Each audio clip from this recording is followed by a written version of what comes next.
Përshëndetje dëgjues të dashur, asalamu alaikum të gjithë juve që po na ndiqni në këto çaste në valët e radio Dituria Islame. Ju flasim drejt për së drejti edhe sonte nga studio në Prishtinë dhe jemi në emisionin Gjurmimi i të vërtetës. Si që do të martë, edhe kjo sondmja është e drejt për drejt dhe me ligjerues Magjister Drilon Gashin, me të cilin do të jemi edhe sonte. Përshëndetje, selamu alaikum, mirë se erdhët, i nderuar Drilon.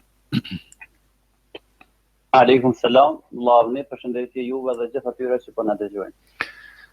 Të nderuar dëgjues, sonte do të jemi në vazhdim të trajtimit të temës së javës së kaluar. Njeriu në shoqëri sipas Kuranit, e kemi titulluar kështu temën javën e kaluar, sot do të jetë pjesa e dytë e kësaj teme. Ju të nderuar miq, mund të bëheni pjesë e programit duke u inkuadruar drejt për së drejti me pyetjet e juaja në +383 44 888 698 është numër kontakti nëpërmes Viber, ndërsa të gjithë ju që përdorni Skype-in, adresa është Radio Dituria Islame, ku mund të bëni pyetjet tuaja qoftë me shkrim apo edhe me zë pasi të përfundon pjesa e parë e këtij programi.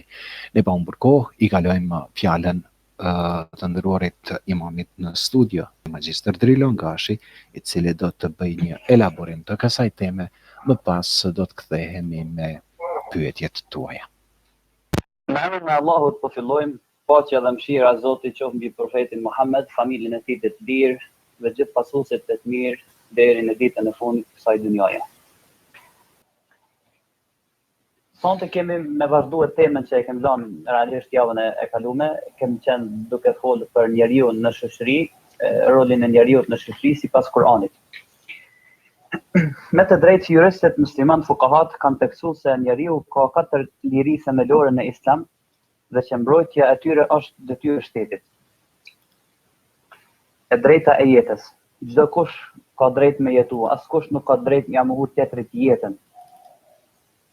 Zoti i ka falë njerëzimin dhe ai ka qenë razini që njerëzit me jetu. Kush jeti që ja mohon tjetrit jetën veç pse ki tjetër nacionalitet apo tjetër ngjyrë apo tjetër gjuhë apo tjetër fe. 2. E drejta dhe liria e fesë. 3. E drejta e fitimit të pasurisë dhe e drejta e punësisë. 4. E drejta e pasurisë njerëzore dhe nderit. Këto 4 pika janë drejta dhe liri themelore në Islam që Zoti ja ka garantuar njeriu në këtë dynjë. Nëse dojmë me i përmbledh, mundem me i përmbledh në 2 pika, kemi të bëjmë pra me vlerat dhe lirit njerëzore dhe vlerat fetare. E nëse dikush pyetë do thotë, po nëse ka kontradikt mes këtyre vlerave, nëse bien ndesh vlerat njerëzore dhe vlerat fetare, cila vlera duhet t'u japet përparësi? Sipas Kuranit, përparësi kanë vlerat njerëzore, sepse edhe vetë feja dhe pejgambert e Zotit dhe librat e shenjta kanë ardhur që të plotësohen dhe të ngriten vlerat njerëzore dhe të ruhen ato. Një shembull i lirisë së fesë dhe besimit është ajeti i mëposhtëm, nuk ka dhunë në fe. Kurani është një libër që me të vërtet inkurajon virtytin dhe përgjegjësinë morale në shoqëri. Kemi thënë në ligjëratën e kaluar, Kurani në shumë ajete i ka dhënë rëndësi njeriu si individ. Dhe ky individ duhet ta luajë rolin në shoqëri sepse ka përgjegjësi para robit po edhe para Zotit. Kjo do të thotë që njeriu ta ketë në brendësinë e tij një ndjenjë gjithëpërfshirëse të përgjegjësisë. Përmes cilës atij do t'i mundsohet zgjedhja e shumë çështjeve dhe lirive dhe drejtave të tij në këtë dynjë. Kemi përmend javën e kaluar që problemet, njëra ndër problemet kryesore edhe në shoqërinë e parë të muslimanëve në Mekë atje ka qenë mosbarazia shoqërore dhe sociale. Shariati dhe legjislacioni kuranor kanë ndjek procedura të mirëfillta për përmirësimin e gjithë kësaj. Njëna prej them ashtu pabarazive ka qenë edhe ajo mes burrit e gruas. I kanë nënçmuar gratë, i kanë nënçmuar femrën atë kohë dhe e kanë diskriminuar. Kurani në shumë ajete bile edhe një kapitull për kapitullave të Kuranit e ka emërtuar kapitullin e gruas dhe në ta ka përmend drejtat e grave dhe ka thonë që burrat dhe gratë të Zotit janë barabartë.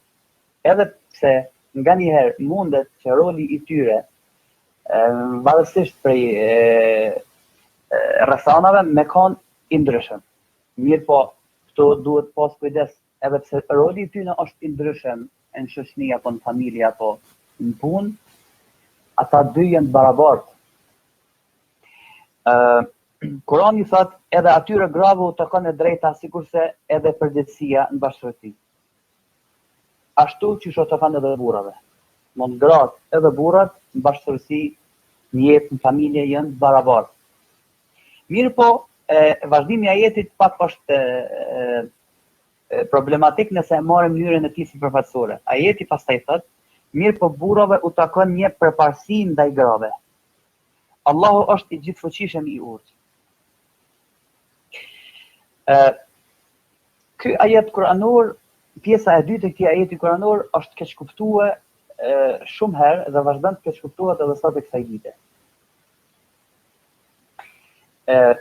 Duke në këtë ajet kuranor, disa janë bazuar dhe kanë thonë që Islami dhe feja islame e ka diskriminu gruan, sepse ajeti po thotë dhe burrave u takon një përparësi. A mendoni që duhet të ndryshoj kjo hoxh? Ne themi që ky është një keqkuptim i Kuranit. Kurani realisht parashikon ndarjen e punës dhe dallimin në funksione.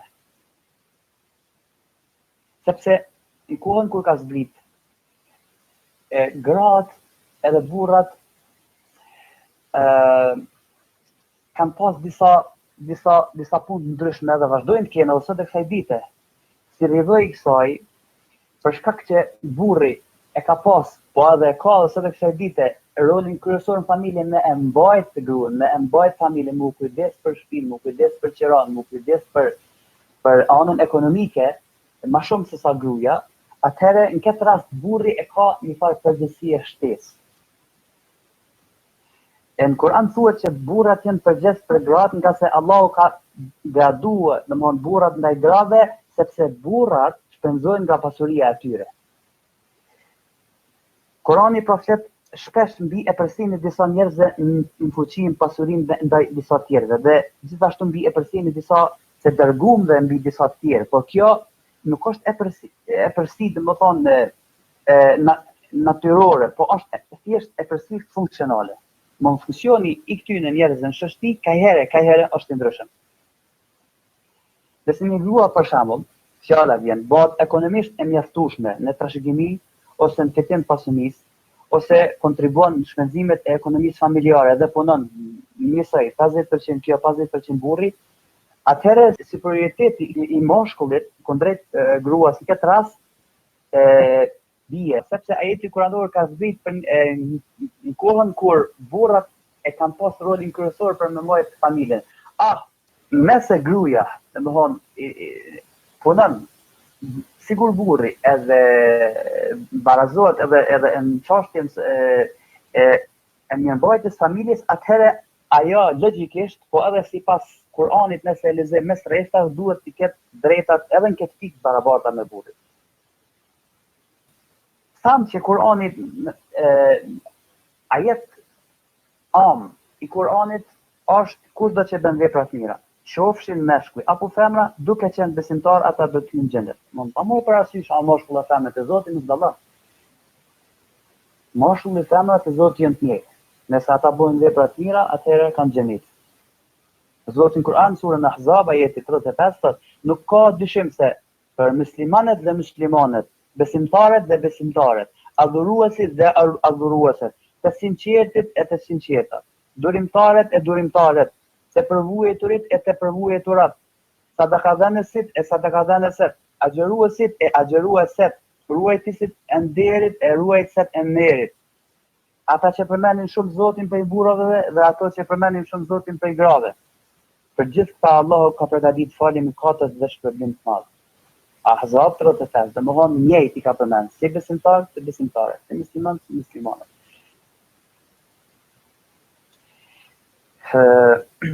Kur jemi këtu te superioriteti edhe apo epërsia që e përmendëm pak më parë, kemi dy lloj epërsish. Epërsia natyrore apo e qëndësishme dhe epërsia funksionale. Të parën Zoti ja ndalon në Kur'an.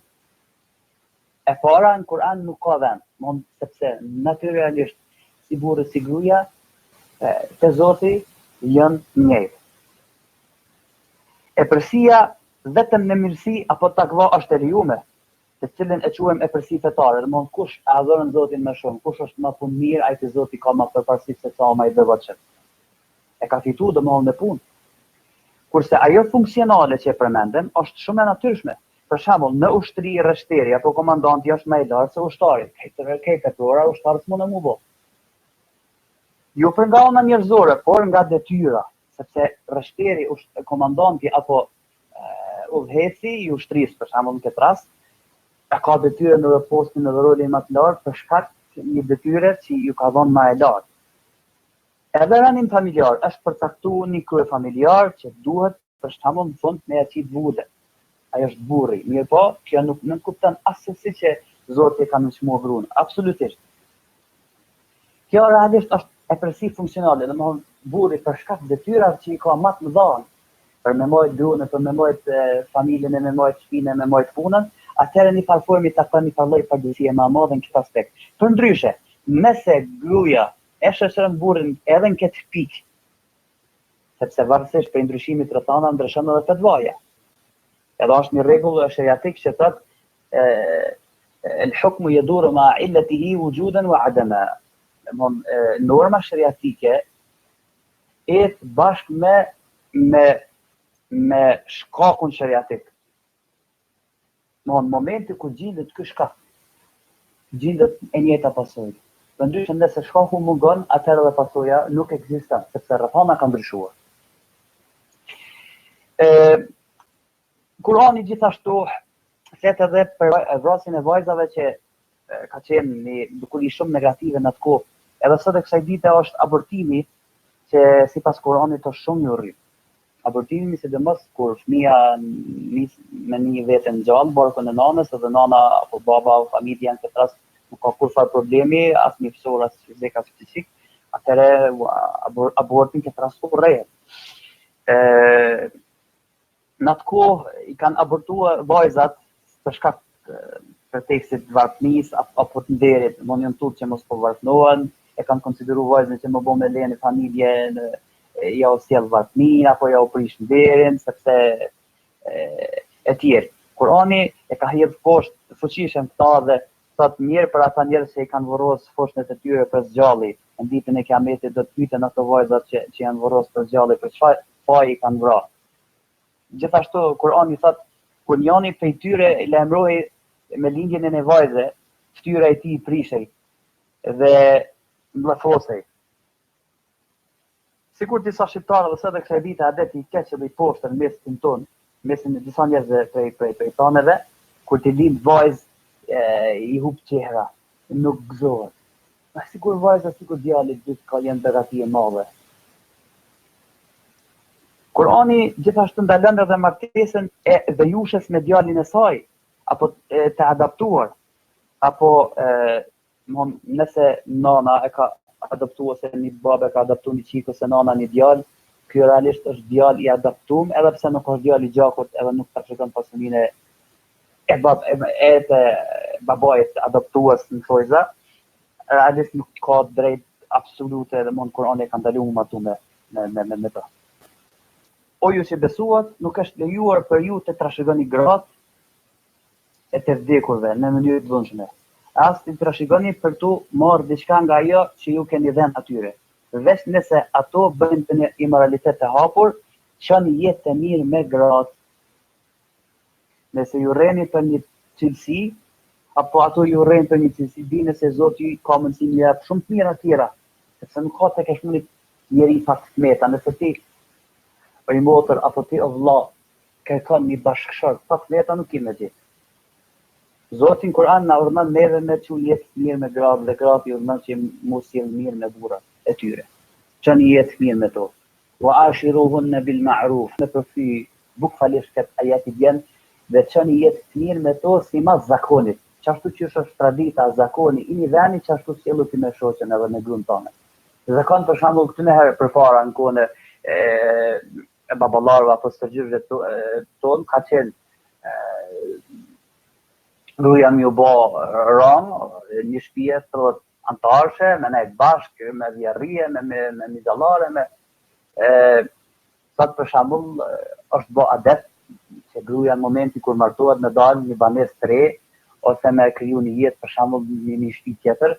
Kjo është e drejtë e saj, sepse Zoti po thotë Kur'an wa ashiruhunna bil ma'ruf, dhe sillën me to sipas zakonit. Nëse zakon sot është gruaja me pas punë, gruaja me pas kerr, gruaja me shku në shkollë, atëherë ti nuk do të më ndalu, sepse Zoti e ka ndaluar ti mu sjell me gratë ndryshe sipas asaj që të zakoni, sepse zakoni në këtë rast shihet që ka shumë një përparësi të madhe, domethënë silleni me gratë ashtu që lyp zakoni, që lyp tradita e vendit, sepse gruaja kur të shën shoqet e saj ka përparojnë në cilën më sjell me ata që sjell baba ose babgjyshi, kjo është diskriminim, se të kohën që po jetojmë.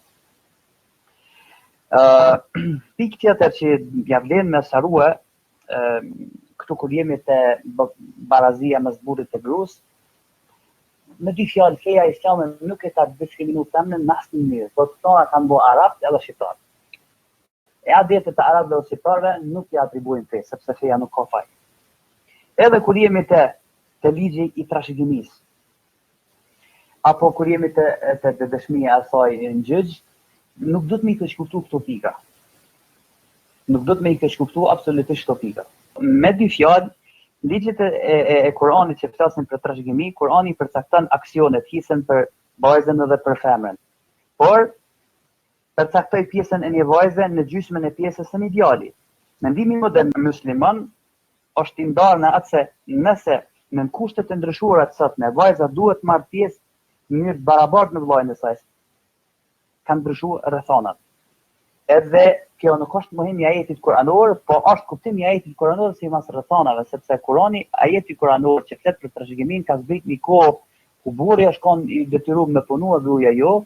Në këtë kohë burri dhe gruaja dy po punojnë, atëherë pse mos me kon trashëgimia aty e barabartë. E grupi tjetër, kjo është majoranca, kanë vazhduar me mbajt mendimin zyrtar klasik, edhe thonë burri ka dy hisë trashëgimisë, sepse gruaja ka një te baba dhe një te burri, edhe ata i bëjnë dy.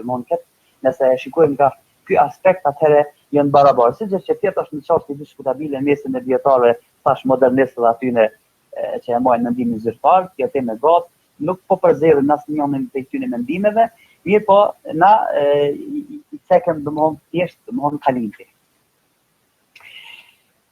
Zoti është falës dhe i mëshirshëm, edhe nëse një individ ka bërë shumë gabime. Por megjithëse Zoti jep popujve paqen për të parë nëse ata do të përmirësojnë mënyrat e tyre dhe do të përmirësojnë performancën e tyre. Disa popull kaluar janë zhdukur, kështu që ata nuk i vajtoi as qielli as toka dhe atyre nuk u dha afat. U shkatruan, thot Zoti. Kapina Duhan, ajeti 29. Mirë po ne duhet marrim vesh për këtyne mëkateve, e mos i përsëritin gabimet e popullit të kaluar. Kur një popull ose komunitet prishet, ose është i gëlltitur nga një qytetim moralisht i pastër, antarët e saj të mirë kaplohen nga dënimi i njëjtë, sikur të këqij, nëse të parët nuk janë përpjekur të ndalojnë të keqen. Domthon, dënimi për të mirë, ndalimi nga keqja është ilaçi i përmirësimit të shoqërisë. Sepse Zoti nëse na nuk bëjmë për të mirë, ndalojmë nga keqja, atëherë fiksohen që e keqja më në përfshit gjithë dhe Zoti në na shkatërron gjithë. Po ajo nëse që nuk kam urdhëruar për të mirë, nuk kam ndaluar nga keqja, po ajo ty nëse që kanë bërë zullum edhe shkatlimin tonë. Kjo pra është thelbi i qëllimit të Kuranit. Thelbi i qëllimit të Kuranit ka ardhur të parandalojë njerëzit nga shtrëngullimi i tokës, apo rënia në rrugë dekadente. Shumë ai të flasin qysh hebrejtë dhe krishterët. Nuk i ndalonin ata që bënin këqija, po bëshin keqe si spanine, nuk po dëgjojnë, derisa e keqja i përfshiu gjithë dhe i ka plej dënimi i Zotit. Mëkatet e mosveprimit të këtij urdhri apo neglizhenca e udhënimit për të mirë, ndalimi nga keqja, realisht është mëkat i madh. Kjo është arsyeja pse Muhamedi alayhis salam shpeshherë në hadithet e tij të vërteta thotë do të urdhënoni pasha Zotin, keni më urdhënuar për të mirë. E keni më ndaluar nga keqja ose fiksohem që Zoti ka më ju dënue, e pastaj keni me lut, ato ai nuk ka më ju pranu doan. Pejgamberi i Zotit, mesazhi i tij, mesazh universal. Është dëshmitar yni. Ne duhet të thrasim për mirësi dhe të ndalojmë nga keqja. Dobësimi moral shpesh përfacohet nga Kurani si një proces i natyrshëm. Zoti në Kur'an thot, e zgjati koha dhe zemrat e tyre u shtangen e shumë prej tyre janë jashtë rrugë. O i tharë të librit, ju jepit pejgamberi i Zotit, i cili u asqëron çështjet që ju i harruat. Dhe ka ardhur që tu përgëzoj nëse ju veprani mirë. Allah është i plotësishëm për çdo gjë. Maide 19. Në mënyrë që një shoqëri të kryejë detyrën e saj, zemra e ngurtësuar dhe maturia e verbeve duhet zgjohen. Duhet t'i këndellën njerëzve që kanë rënë gjumë. E nuk po vren që vazhdimisht po shkojnë te porze, edhe në dekadencë, edhe në shkthurje. Duhet urdhnojnë popullin tonë në punë të mira, sepse e keqja na përfshill gjithve. Kjo është parimi kryesor prej parimeve Kuranit dhe njëna prej objektivave madhore të Islamit.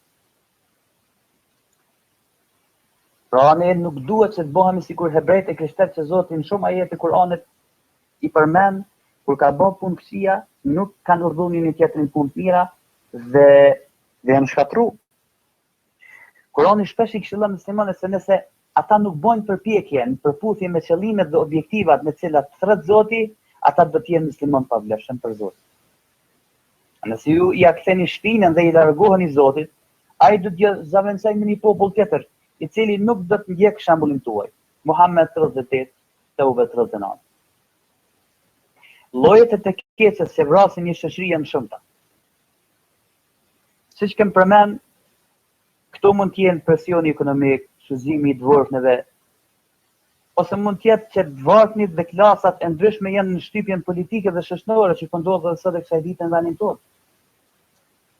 Kur shregullimi vendos shoqëri, në këtë rast duhet bëhet një fillim i ri, një revolucion, një ndërgjegjësim i përgjithshëm i shoqërisë. Dhe gjenerata e vjetën thojza duhet të hudhet poshtë dhe vijë një gjenerat e re me mend treja. Me një qytetërim të pastër, e jo si kur ai i pari, i ndotën. Një qytetërim i lije, një qytetërim që mendon pozitivisht, një qytetërim që është i kulturuar, që është i gatshëm me rifilluar një jetë të re dhe me u largue prej dekadencës edhe degradimit.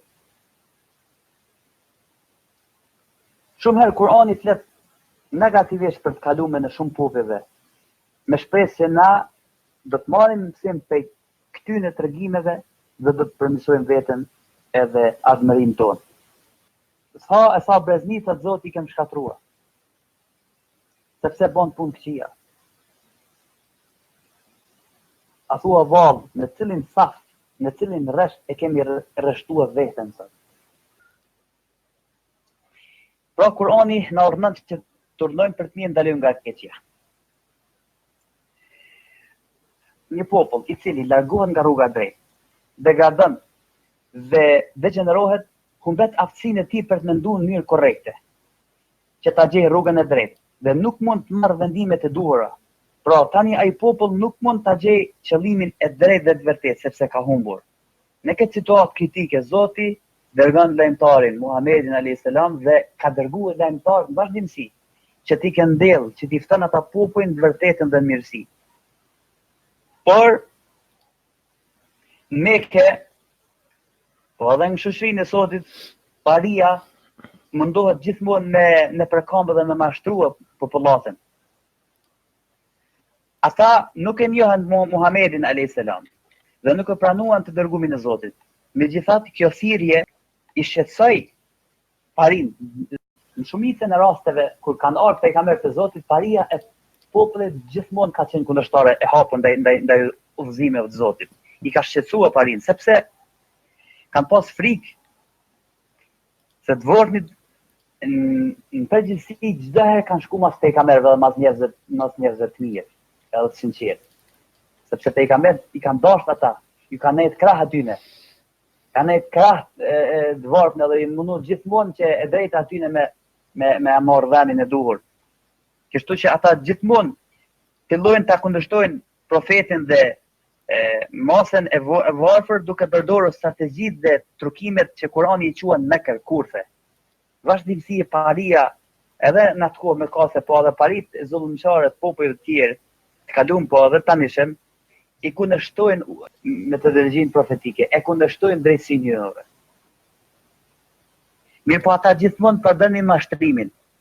Bile nga njëherë ishin gati edhe për luftë dhe i shpallën luftë muslimanëve dhe muslimanët u detyruan në fund me mbrojtë vetveten. Kështu thot Zoti, ne kemi bën në çdo qytet që ka xhbersit më të mëdhej të ngrenë kurtha. Mirë po kurthet janë ngrenë vetëm vetvetes dhe ata nuk e vrejnë. En'am 123. Duket sikur asgjë nuk funksionon edhe qoftë ai kurthi i tyre që shkul malet apo kodrat. Nuk funksionon, sepse Zoti është azhësuesi më i fuqishëm kundër atyre që bojnë dredhi. Atë pra, cila është strategjia vërtet? Dhe mos lejojmë që fuqia e gjykimit të sakt të vdes nga zemrat tona. Por ta mbajmë gjallë ndjenin e përgjegjësisë morale dhe të jemi takvat, të jemi të devotshëm. Ky është qëllimi i studimit të fatit të popujve të kaluar. Kur'anin shumë ajete në thot, a nuk i keni vrejt ju, a nuk keni udhëtu ju me i pa qytetrimet e vjetra, se si Zoti i shkatërrej dhe si humben domthon paritë e forta të fuqishme ushtritë e policite, e Zoti ndihmojnë në fund besimtarëve, ndihmoj aty në drejtë dhe drejtësia e Zotit gjithmonë do të dalë pa edhe nëse vonohet. Ajo mund të zgjash pak a shumë. Mirë po, herë do kur den pas sepse askush nuk mund ta mbush, ta mposht Zoti. Kjo luftë midis mirës dhe të ligës, të njomës dhe bajates, të rejes dhe të vjetrës, ndërmjet fuqisë e rinisë morale dhe asaj të pleqërisë tojza, është një përfitim pozitiv sepse i mban gjallë vlerat morale shumë vjeçare. Kurani ka mbul se kur një shoqëri i bie morali, edhe prosperiteti i saj, edhe pasuritë zhduken. Momenti kur bie morali, ata paria zullumçare ja marrin pasurinë të varfnë edhe humb pasunia në shteti dhe vërfnohet. Kush ja kthen shpinën në udhëzimin tim Zotit thot Kur'an, ai realisht ka me pas jetë vështirë dhe në ditën e Kiametit keme ngjall qarr. Sigur banorët e atyre qyteteve të besoni dhe të ruheshin prej gjinohave, ne do t'u dërgonim bekime nga qielli dhe toka, por ata mohuan, prandaj i dënuam për atë që bën.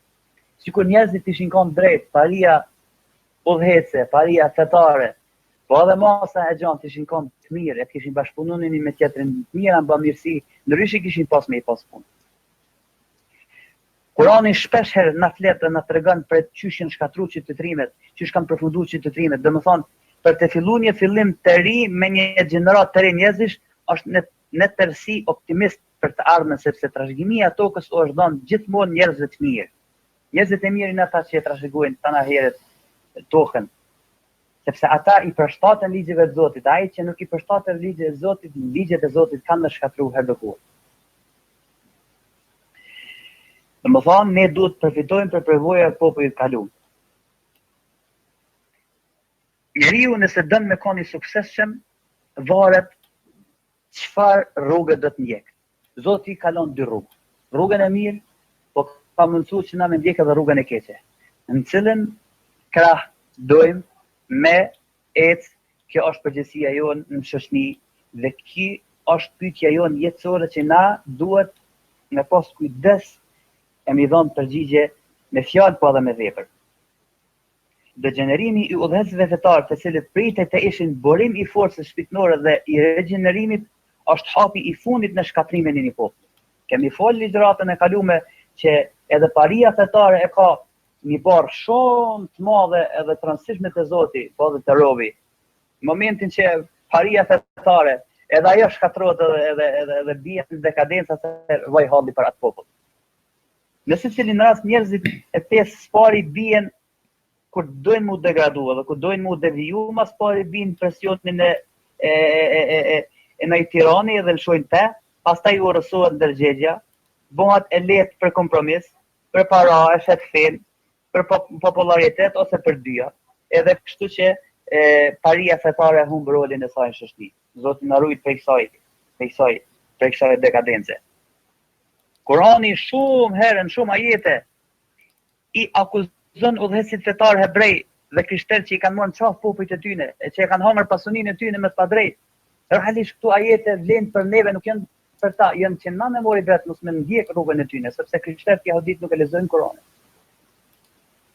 Kurani ju flet muslimanëve, momenti kur tregon historinë e tyne, e ka që na me marrë mësim.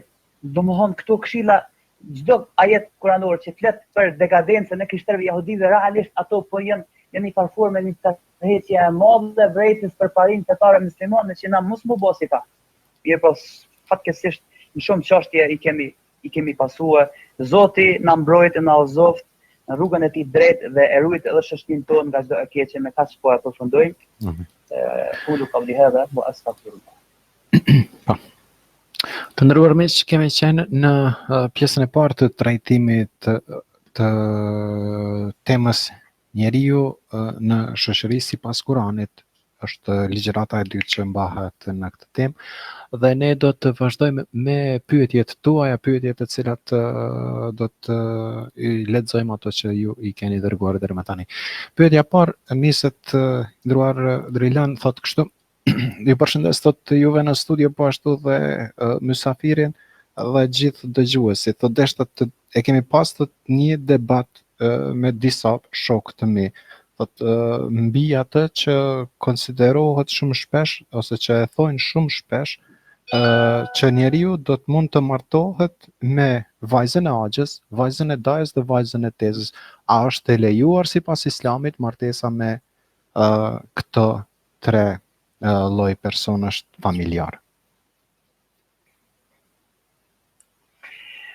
Po, për me ndalu ose me leju një çështje, na duhet me pas argument. Argumentet janë logjike, argumentet fetare, apo argumente kanonore, apo ligjet e një shteti, edhe argumentet shqisore, apo argument mjekësor shkencor. Kur jemi të argumentet logjike, logjika nuk e ndalon as nuk e pohon një gjatë tillë. Është një çështje e mundshme logjike, nuk është e pamundshme, e as e domosdoshme. Është një çështje e mundshme. Dy, kur jemi të shkenca, edhe kur jemi të shqisa, përmes shkencës, edhe sot e kësaj dite na kemi një mos të tham ashtu, nuk kemi një sarim detajizuar se deri në cilën shkallë na lejohet me u martua, në cilën shkallë ndalohet. Dhe në cilën shkallë është probabiliteti i mundshëm i të lindurit me tmeta. Nëse dikush thot në shkallën e 5 ose në shkallën e 6, ku është argumenti? Ku ka argumentin? Po jo, hoq, po probabiliteti është 40% nëse ti martohesh me çikën e tezës, se çikën e dajës, se çikën e miqës, se çikën e hallës. Po ky probabilitet është edhe me vajzat e tyre, me vajzat e vajza, me kushërinën ka mundësi. Ky probabilitet ka mundësi me ekzistuar edhe mes grupeve të gjakut. Nëse probabiliteti është i vogël, edhe shkencërisht nuk ndalohet. Ti po dënë me ndalu një çështje në mënyrë shkencore, ku e ki argumentit. Mund shkenca në ketike, hala nuk ka fjalë përfundimtare, dhe shkencërisht nuk mundesh ti me ndalu një çështje derisa nuk ki argumente dhe fakt. Përkundrazi, arabët shpesh martohen në kështu, edhe turqet e kanë zanat më martu kështu. Bënë një statistikë, fëmijët e tyre nuk kanë dallim me fëmijët e evropianëve. Përkundrazi ka mundësi nashka me kono më të shnosh. Çdo kush i cili thotë që shkencërisht është haram e ndaluar, ai duhet të sjell argument bindës. Edhe me thonë me na sqaruar me argumente shkencore deri në cilën shkallë për të qenë ka lejuar. Shkalla e parë është baba nana, shkalla e dytë motra vllau, shkalla e tretë halla migja, shkalla e katërt çika e hallës, çika migja, çika tezë, çika. Mirë, çka shkalla e katërt, çka është polemika jonë? Pse më ndaluan shkallën e 4 e mos më ndaluan shkallën e 5? Se me ndalu shkallën e 5, mos me ndalu shkallën e 6. Domthon, nëse na bën shkenca argument që kjo martesë është ndaluar sot, sepse gjendet kanë ndryshuar dhe smujet që në rrit e na ndalojnë, po ku është argumenti? Ju veç po folni. lindje me smeta. Ku keni argumentin? Jo statistika e probabilitetit. Ky probabilitet, kush e ka thonë? Kush është ai studiues? Çfarë statistike ka keni vë? Na kërkojmë prej atyre që studiojnë shkencën me na jap argument besueshëm këtë pikë.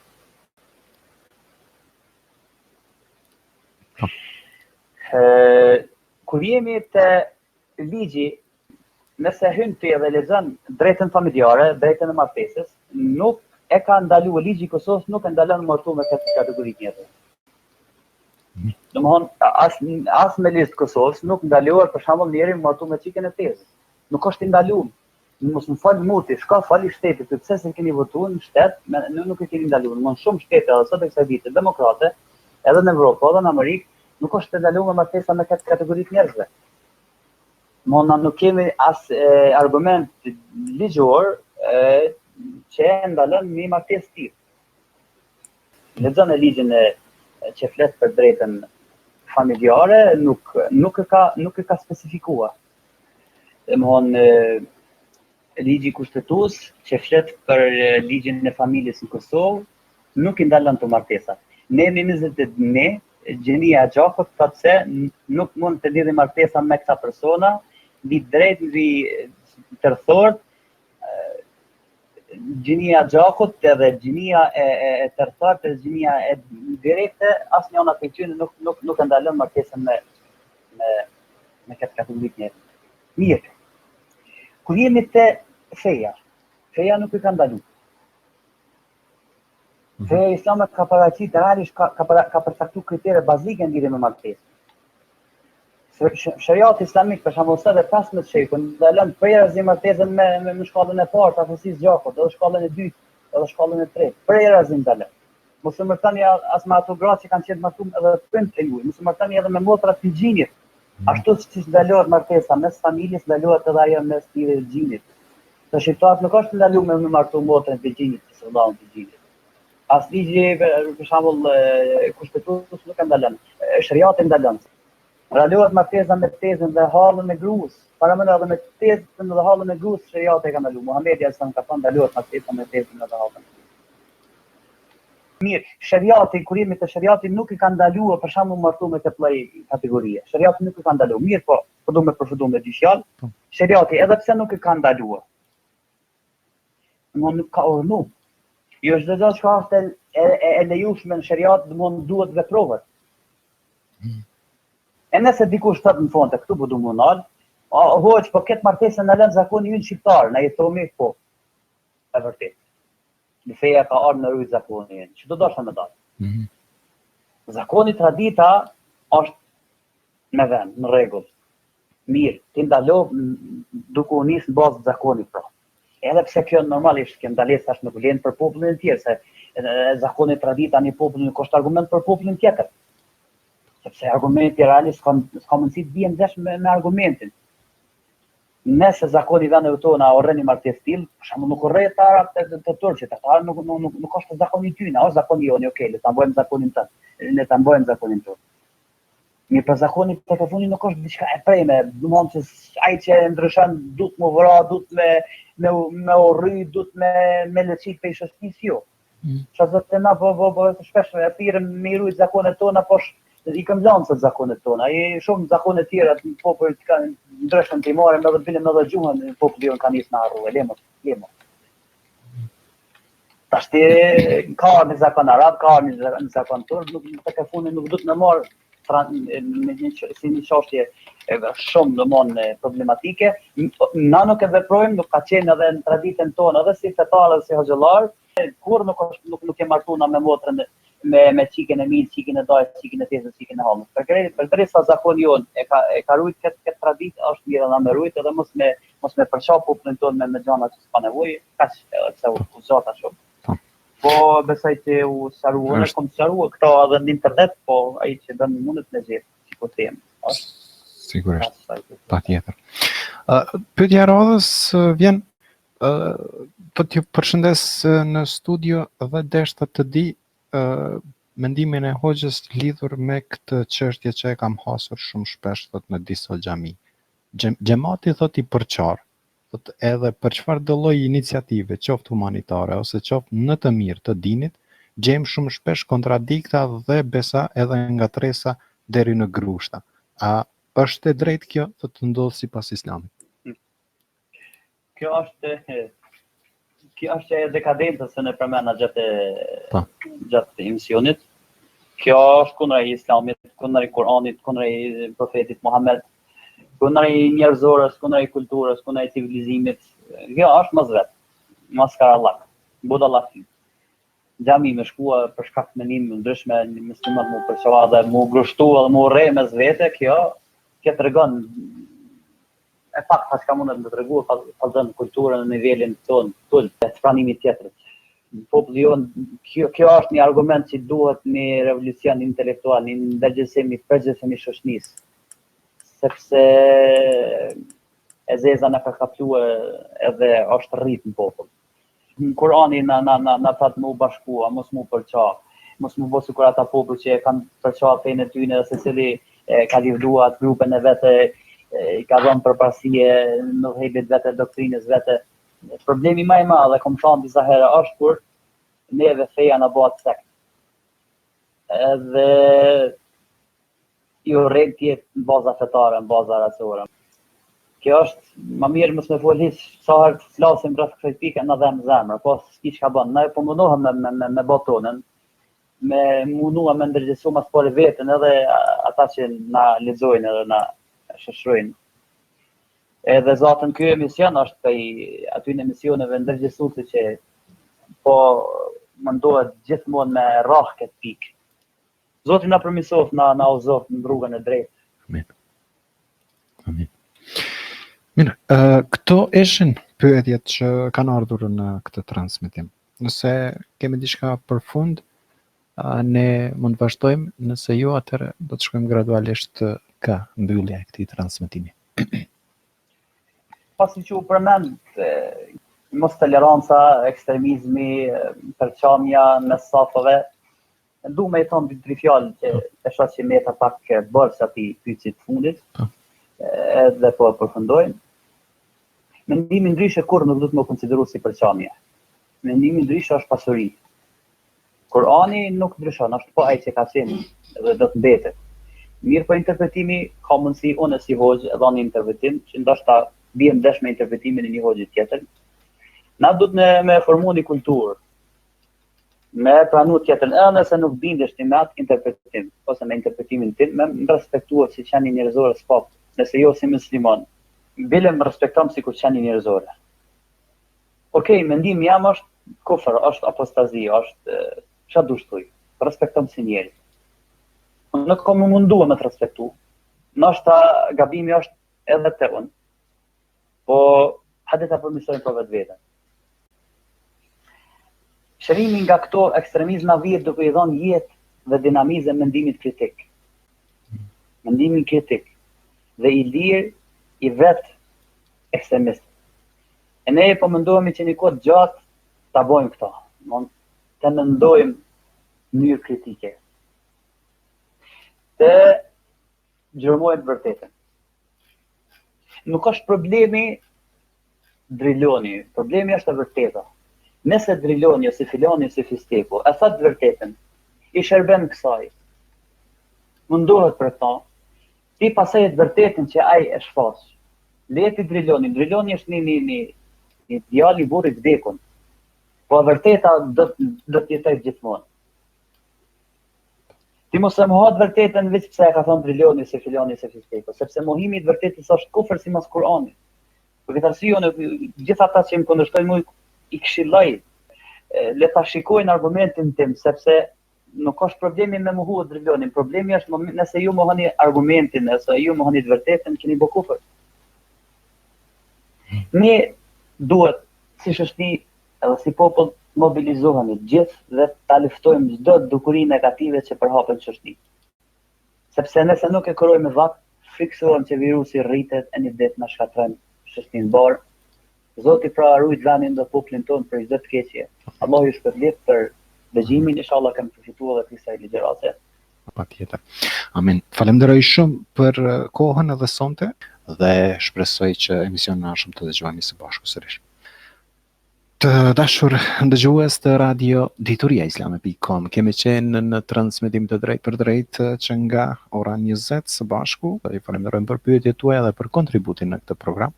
Dhe deri në takimin tonë të ardhshëm nga Unavni Lugici dhe nga mbar stafi i radio dituriaislame.com, ju përshëndes me shpresë që deri atëherë do të jeni në mëshirën e Zotit. Natën e mirë.